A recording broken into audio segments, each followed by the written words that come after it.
This is where the Clampetts live, but there ain't no one in, 'cause they went home for Christmas and a visit with their kin. And here they are arriving at the home they love the best, happy as a pack of squirrels returning to their nest.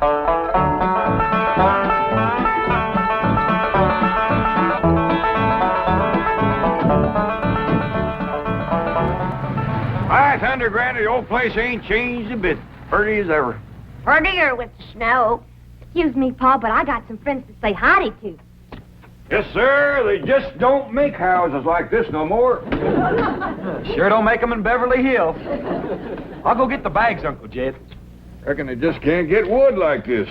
My grandpa chopped down the trees and built this all by hand. You say your grandfather built this cabin? He sure did. Oh, he must have been a remarkable man. He sure was. He finished the cabin in the morning, went to town, found a girl, courted her, married her, and carried her across that doorstep all before sundown. Tell me, Granny, was that 1897 or 1898? 1898. Yeah, that's right. She was 18 and Grandpa was 98.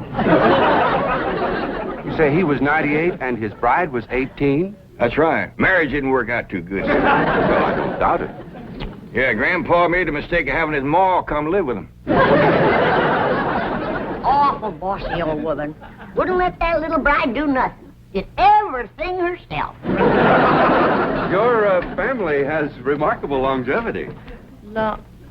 Yeah, they stretched the truth a little, too. Oh? Grandpa was the day over 90 when he married that girl. And his ma didn't bust up the marriage.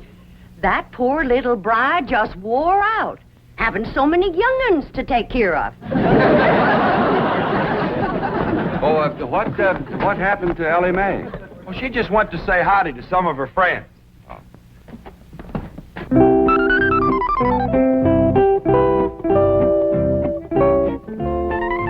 Maggie? Maggie, it's me, Elly Mae. I come back to visit you.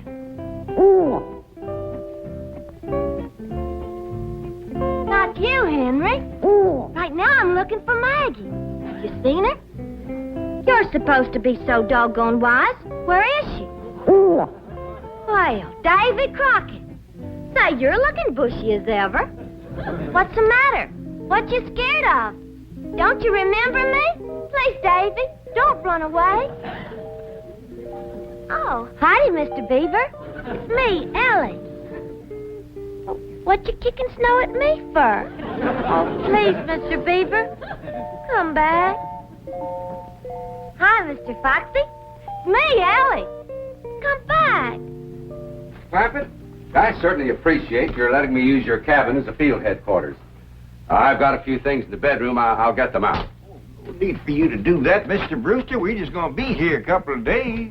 Granny and Elly can use the bedroom, and you and me can kind of curl up here in front of the fire. That's mighty kind of you, Mr. Clampett. But I'll find a place to stay in town. Well, no need for you to drive all that way through the snow. Why, you're here, you're by the oil field, and Granny cooks up a big meal that really sticks to your ribs. What you cooking tomorrow, Granny? My special Christmas holiday victuals. We'll start with red cabbage and green turnip tops, swimming with sorghum. Then what I call my heavenly hash. That's grits and chitlins, possum belly, hog jowls, and catfish. All minced together and simmered in gopher gravy. Post talking. Now there's victuals you won't forget in a hurry. I'll try.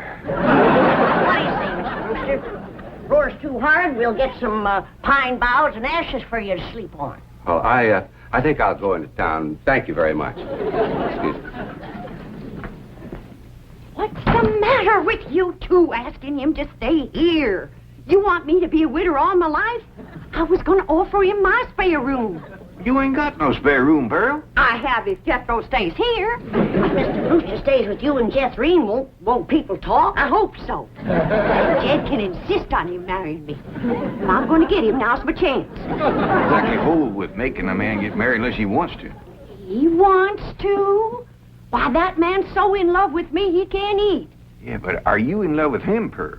Oh, Jed, when I'm near him, I feel like my feet is dangling in a creek and the minnows is biting at my toes. That's what you call really being in love. Help her, Jed. Mrs. Bodine, if you'd like a ride into town, I can drop you off on my way to the hotel.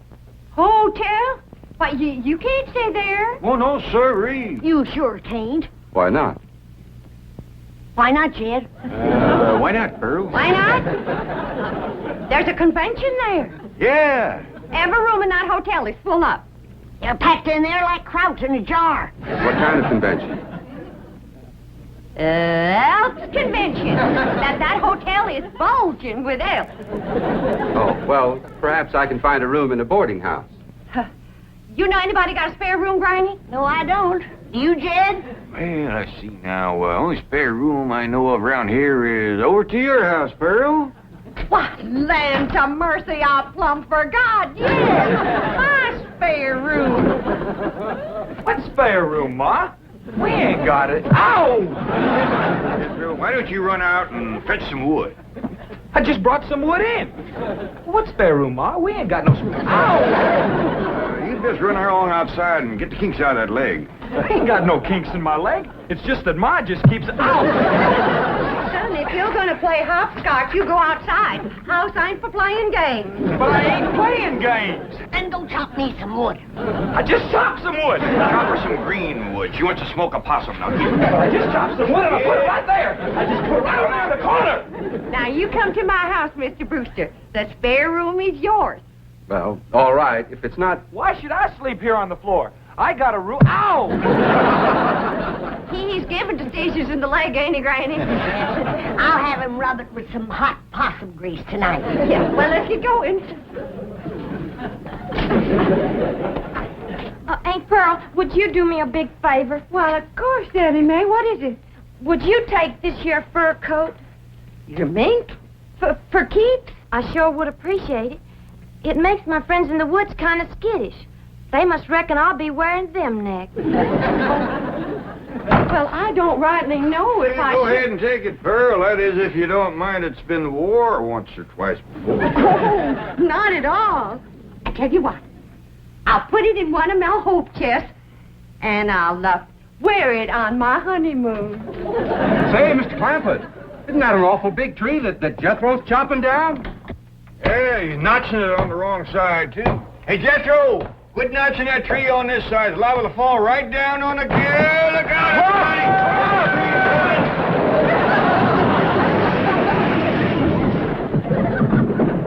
It missed us. Praise the Lord. Well, the tree missed. We can get up now. Well, he might be chopping another one. Let's wait and see.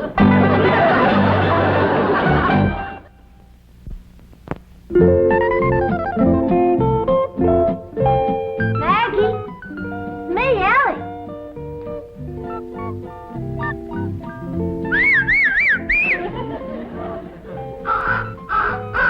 Freddie, you old rascal. I know you've seen Maggie. You'll go and get her for me. I'll give you something shiny. What would you like? How about this? Okay? There. Go find Maggie. Smelly. Hi there, Smelly. It's me, Elly. It's a good thing you didn't see me in that mink coat. You might have gotten riled at me. It's one friend I don't want riled. It's you. Maggie, I knew Freddie would find you.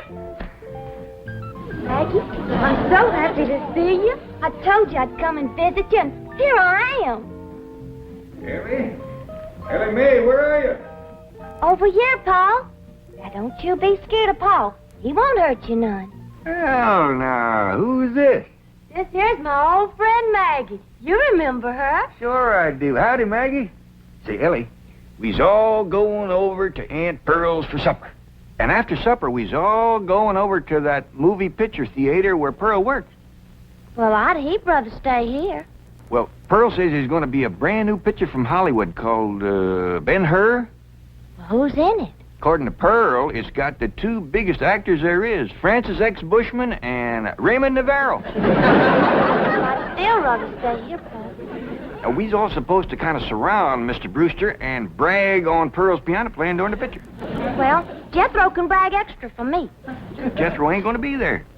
He just sat there all night and complained about Mr. Brewster having his room. Oh, come on, Elly. Don't you want to help Pearl get a husband? Okay, Paul. Bye, Maggie. Well, Paul, ain't you gonna kiss Maggie goodbye? I don't reckon so. Her husband might not like it. Come on, Elly.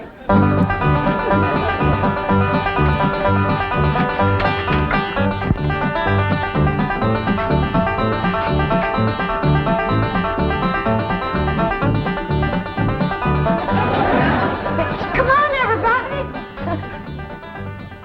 Well, doggy. Jethro, here's a picture of your ma. Yeah, it says, in person, Pearl Bodine, Wizard of the Keyboard.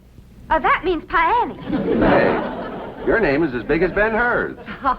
I begged the manager not to put that up, but he says it's a drawing card. My playing during the picture. During the picture, don't you have sound? Loads of it. Between the people crunching popcorn and crying and reading the titles out loud, you got plenty of sound. Now, everybody go on in and sit down. You're all on complimentary passes. Now, I gotta pop some corn and sell tickets before I come in and play the overture. Mr. Brewster, did you ever in all your born days see a woman who could do more things than my cousin Pearl? She can cook, sew, keep house, play piano, and no wonder the men around here are just beating her door down to propose. But Pearl's choicey. She's waiting for the right man.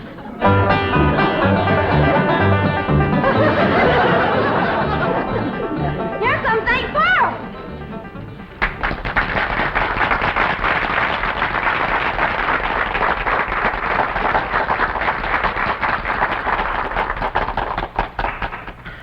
Ladies and gentlemen, before our big premiere gets underway, I know you'll want to meet the celebrities in our audience tonight.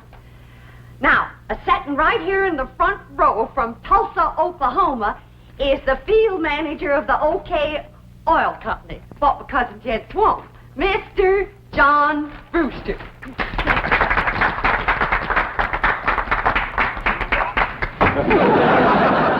Ooh, that tomato. Come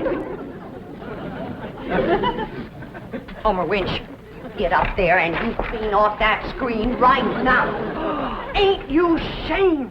Yeah, Pearl, but I couldn't help myself. I'm just eat up with jealousy. I seen red. Well, I see it too, so clean off the movie screen.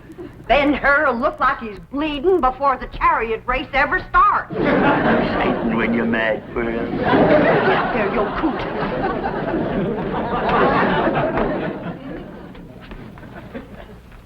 And now, folks, you're gonna meet a real live millionaire and his family all the way from Beverly Hills, California. Your friends and my kinfolk, the Clampetts. Jed, Granny, Elly May.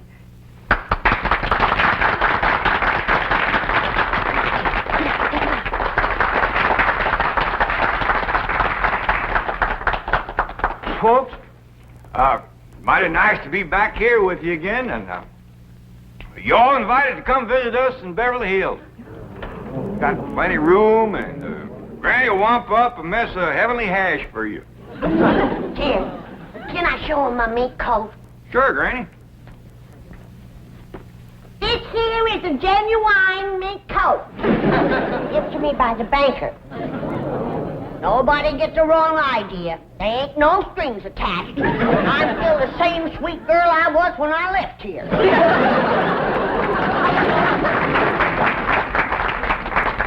And now, folks, I got a real big surprise for you. As you know, those that can read, the picture for tonight is Ben-Hur, and I have wrote and composed a special song in honor of the chariot race, which is the most exciting part of the picture.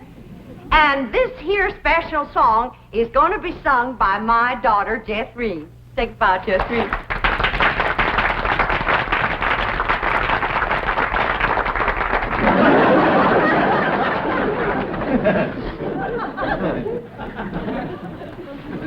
The song will be sung in its entirety during the chariot race, and you can all join in the chorus.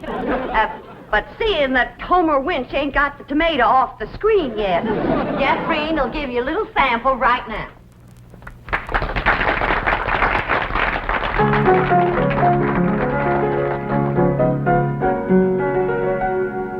A mighty long time ago, couple of thousand years, in a town named Rome, which is far away from here, a feller named Ben-Hur lived and went to school, and that young feller was a chariot driving fool.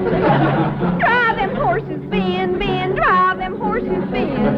Drive them horses fast, Ben, drive them for to win. Don't let that other rascal get ahead of you, or he'll win the race, and that'll never do. That's enough for now, Jethro.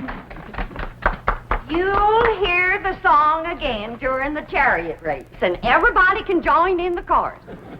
And now, during the playing of the overture, we invite your kind attention to the advertisements which will appear on the screen. I thank you. All right, Charlie!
Serves you right, Pearl.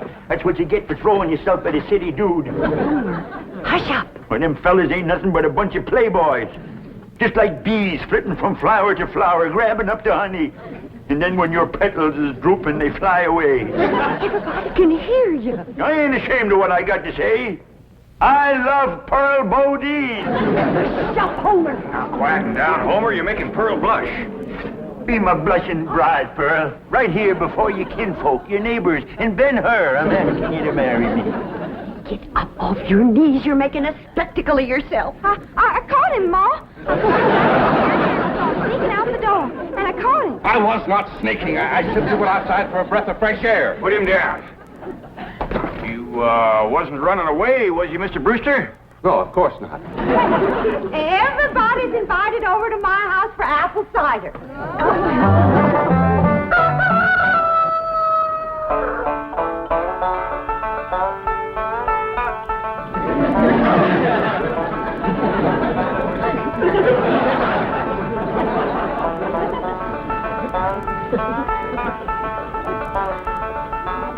Ed, wake up. Ted, you too, Jethro. Come on now, get out from underfoot, both of you. Granny, we was up late last night. Yeah, Granny, we want to sleep. It ain't what you want that makes you fat, it's what you get. Getting up off that floor.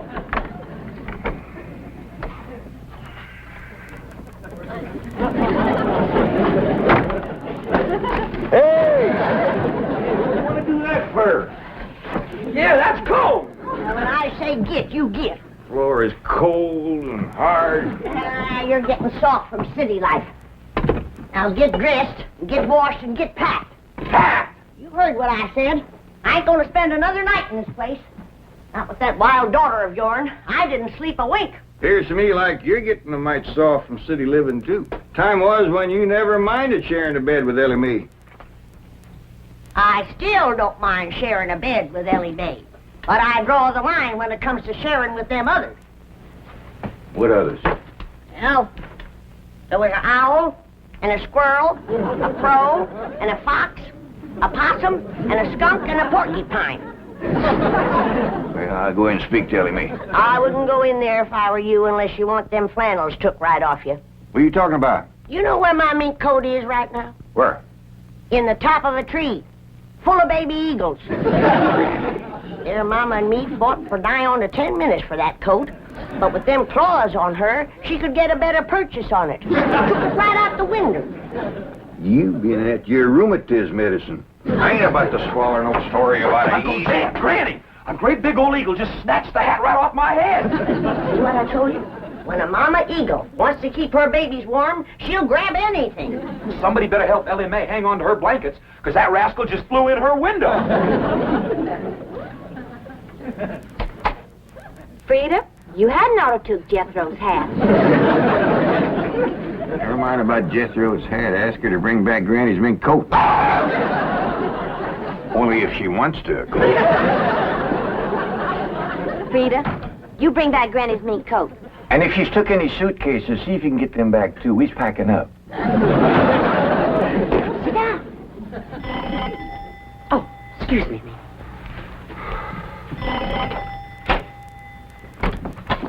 Good morning, Pearl. Homer Winch, I told you and I told you, don't come into my house without I invite you. I happen to be here in my official capacity as a jitney driver. You want no jitney? Well, Mr. Brewster does. Don't say nothing to Mr. Brewster, and I'll bake you 2 pies. Pearl, there's only one way you can seal my lips and stop my jitney. And that's with a smack. All right. No, I didn't say that kind. I mean, with a kiss. A kiss? That's my price. Take it or leave it. Homer!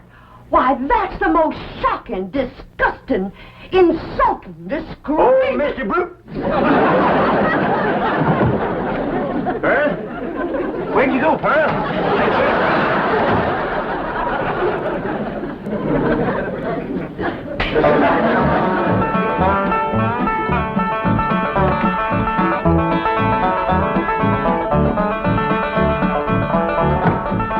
Ma's coming, and boy, is she a driver. She must have heard we was leaving. Without getting her married to Mr. Brewster. I reckon we's in for considerable bawling. Ain't nobody can outcry Ma when she commences to gushing. Pearl? I reckon you's heard we's going back to Beverly Hills. Oh, now, Pearl, you's bawling already. Don't worry, Pearl. You'll get a feller. Yeah, come on back to Beverly Hills with us. I can't. All right, Pearl, all right. I can't fight a woman's tears. We'll stay here until you marry Mr. Brewster. Yeah, Ma, and I'll be your best man. And you can wear that beautiful mink coat on your honeymoon. Pearl, what are you crying about now? The mink coat.